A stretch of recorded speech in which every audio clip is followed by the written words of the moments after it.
Isto é o Topless, amigos, e neste vídeo nós vamos analisar a situação geopolítica no mundo para hoje, dia 10 de setembro de 2025. Vamos também analisar os avanços que tivemos no mapa no conflito entre a Rússia e a Ucrânia e durante as últimas 24 horas tivemos bastantes atualizações interessantes e importantes e por isso vamos começar. E vamos começar com mais um ataque massivo de drones e mísseis que a Rússia efetuou contra o território da Ucrânia.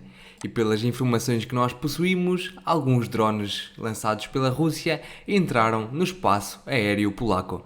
Vamos discutir isto daqui a pouco. Primeiro vamos ver as dimensões deste ataque. E segundo as forças de defesa antiaérea ucranianas, os russos lançaram um total de 458 drones e mísseis. Além disso, os ucranianos referem que conseguiram abater 386 de 415 UAVs e drones de vários tipos, conseguiram também abater 27 de 42 mísseis de cruzeiro KH-101 calibre e KH-59 e não conseguiram abater nenhum míssil Iskander-M. E já tivemos várias explosões registadas em todo o território da Ucrânia, incluindo aqui ao norte em Mala-Korkachivka. Também tivemos aqui mais para dentro, para o interior da Ucrânia, aqui por exemplo na cidade de Volochisk, tivemos aqui um edifício destruído pelas forças russas. E este edifício pertencia a uma indústria de equipamento militar ucraniano. Também tivemos ataques registados na cidade de Berdechiv. E vemos aqui o vídeo publicado por um cidadão ucraniano a mostrar uma explosão resultante. Também tivemos um vídeo publicado da cidade de Rosochka, mesmo aqui, neste ponto do mapa. E aqui podemos ver o voo de um míssil de cruzeiro por parte da Rússia. Também tivemos bastantes ataques registados em torno da cidade de Vinícius. E já tivemos bastantes vídeos publicados pelos cidadãos que vivem cá. E vemos aqui os resultados de uma explosão. Temos também aqui mais imagens de muitos edifícios e muitos pontos de ataque que os russos conseguiram atingir. E portanto podemos ver que a estatística apresentada pelos ucranianos em relação às suas defesas, à quantidade de drones e mísseis que os ucranianos conseguiram abater, não está de acordo com aquilo que nós vemos das imagens dos ataques. Também tivemos ataques registados mais ao sul, aqui da região de Odessa, na cidade de Vilkova, que faz fronteira com a Roménia. Aqui vemos um vídeo publicado por um cidadão que mostra algum tremor de terra resultante deste ataque. E agora vamos à situação na Polónia, que é a situação mais importante de agora. E o que acontece é que alguns meios polacos, algumas fontes polacas publicaram este vídeo desta casa com o telhado destruído, contudo ainda não se sabe se realmente foi atingido por um drone russo. Além disso, durante este ataque os polacos levantaram alguns aviões da sua força aérea para conseguir abater os drones. Também tivemos um vídeo publicado por um cidadão polonês a mostrar como os caças poloneses estavam a sobrevoar o território da Polónia nesta região. Contudo, não vamos poder ver os caças neste vídeo porque eles não ficam visíveis, apenas temos o som.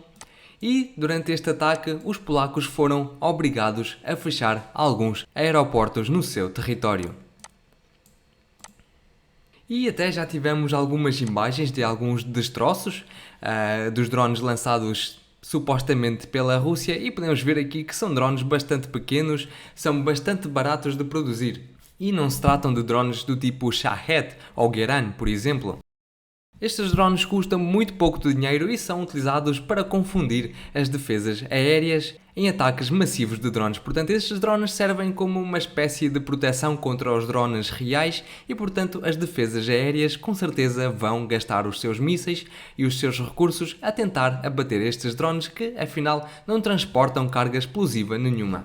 E isto é bastante interessante porque com este ataque muito barato por parte das forças russas, utilizando drones muito baratos e segundo as fontes polacas foram 19, os russos conseguiram levantar toda a defesa antiaérea da Polónia. Eles tiveram de levantar bastantes aeronaves da Força Aérea para conseguir controlar a situação. Os polacos tiveram de fechar alguns aeroportos e, portanto, isto causou um dano económico bastante grande à própria Polónia.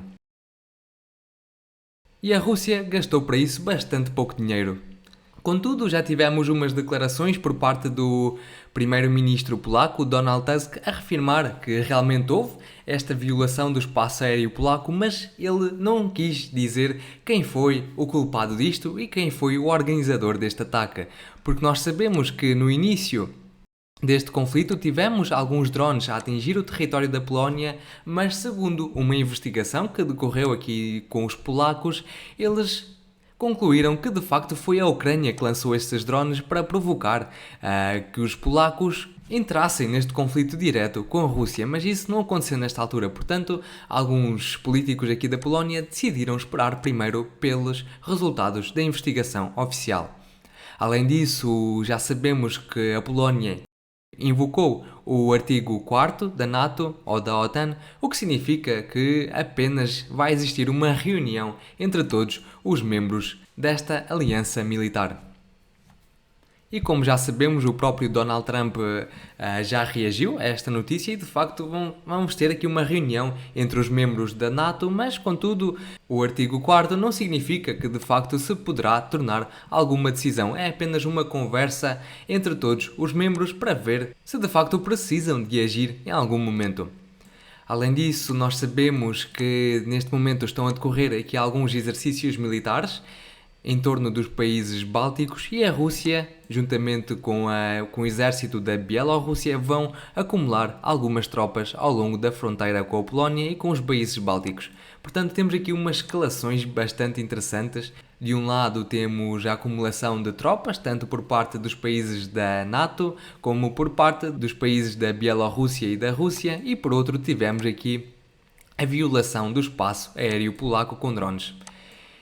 E agora vamos primeiro ao motivo porque é que isto causou tanta indignação. Já tivemos quase todos os políticos, os presidentes ou os primeiros ministros dos países da OTAN a afirmar que condenam este ataque por parte da Rússia e, portanto, houve uma invocação do artigo 4º da NATO. E tudo isto porquê?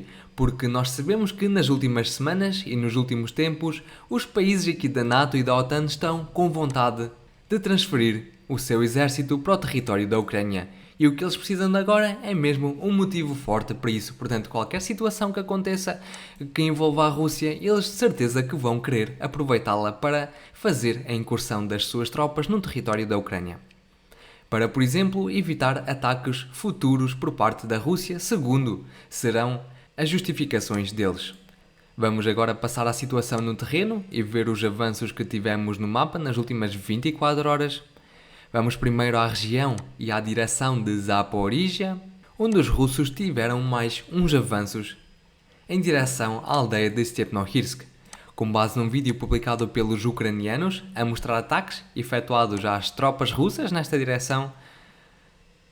E estes vídeos foram geolocalizados precisamente nesta região. Nós ajustámos o mapa a favor dos russos e isto torna os russos mais próximos da próxima fase da conquista da aldeia de Stepnohirsk.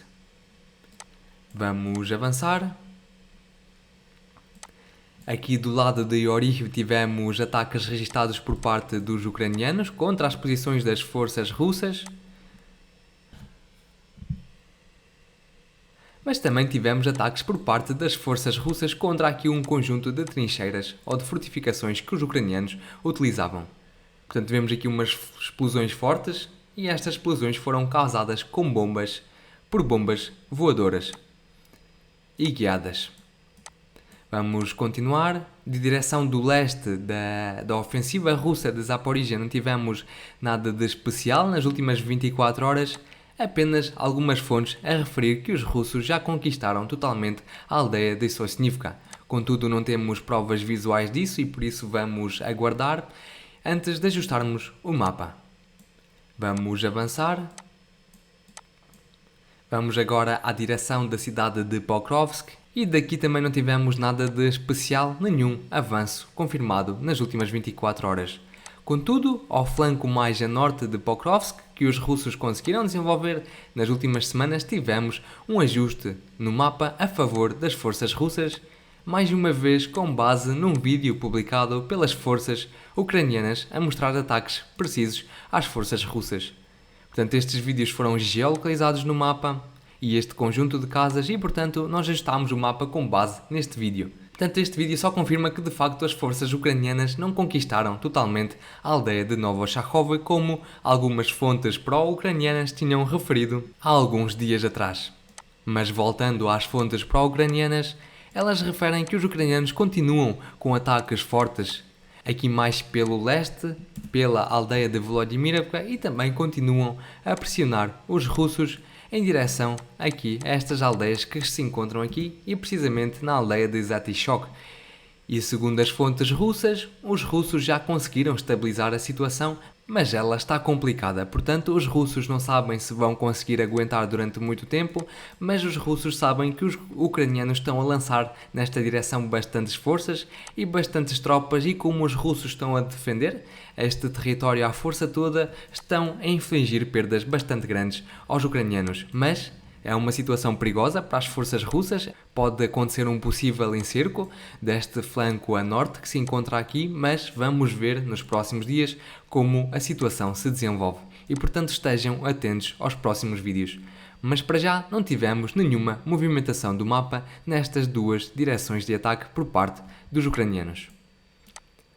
Enquanto os ucranianos estão focados em contra-ataques na região de Pokrovsk, os russos seguem com pesados ataques de drones e bombas contra a direção de Konstantinivka. E nós tivemos registados bastantes ataques deste tipo com drones FPV contra o equipamento militar ucraniano, e isto pode significar que os russos de facto estão a preparar algo grande nesta direção. E portanto os russos começaram a última fase de preparação para destruir o maior número possível de meios e de recursos ucranianos precisamente nesta direção. Tivemos mesmo bastantes ataques registados, portanto isto significa que de facto podemos esperar algo por parte dos russos nos próximos dias. Vamos continuar. Aqui do triângulo das cidades de Sloviansk, Siversk e Liman tivemos também mais uns avanços por parte das forças russas, precisamente na aldeia de Zarichny. E nós fizemos estes ajustes no mapa com base num vídeo publicado pelas próprias forças russas, que mostraram primeiro como os russos estavam a atacar as posições ucranianas nesta aldeia e como depois avançaram com a infantaria e conseguiram depois erguer as suas bandeiras em alguns pontos desta aldeia. Portanto, aqui podemos ver primeiro um soldado ucraniano que foi feito prisioneiro de guerra e em seguida uma bandeira da Federação Russa. Portanto, não temos dúvidas nenhumas de que os russos estão quase a limpar completamente a aldeia de Zarichny. Contudo, os ataques russos prosseguem fortes também em redor da cidade de Siversk. E aqui mais para o norte, na cidade de Kupiansk, e nesta direção, também não tivemos nada de especial confirmado no mapa. Tivemos apenas algumas fontes pró-russas a indicar mais alguns avanços em direção a esta cidade. Aqui do norte da região de Kharkiv não tivemos nada de novo e da região de Sumy também não tivemos nada de especial. Vamos agora discutir uma situação aqui por parte de Moscovo, que se trata de um novo míssil que a Rússia já produziu e que agora vai testar. E este míssil de cruzeiro novo das forças russas não é um míssil de cruzeiro qualquer, é um míssil de cruzeiro movido a energia nuclear. E portanto ele chama-se Flying Chernobyl, que significa o Chernobyl voador. E como este míssil tem um reator nuclear, significa que ele poderá ter um alcance enorme, ou seja, poderá voar várias vezes e sobrevoar várias vezes o planeta da Terra. Portanto, poderá ter até um alcance infinito, digamos assim. E pelas fontes que nós recebemos aqui da Rússia, este míssil vai ser pela primeira vez testado aqui no território da Bielorrússia, num exercício militar conjunto das forças russas com as forças da Bielorrússia. E termino o meu vídeo por aqui. Se gostaram, por favor, deixem o vosso gosto, subscrevam o canal, deixem o vosso comentário e eu relembro que poderão sempre ajudar o meu canal a crescer e apoiar o trabalho que eu faço diariamente aqui, tornando-se membros do canal. E também relembro que condeno qualquer tipo de violência no mundo. Até amanhã. Tchau, tchau.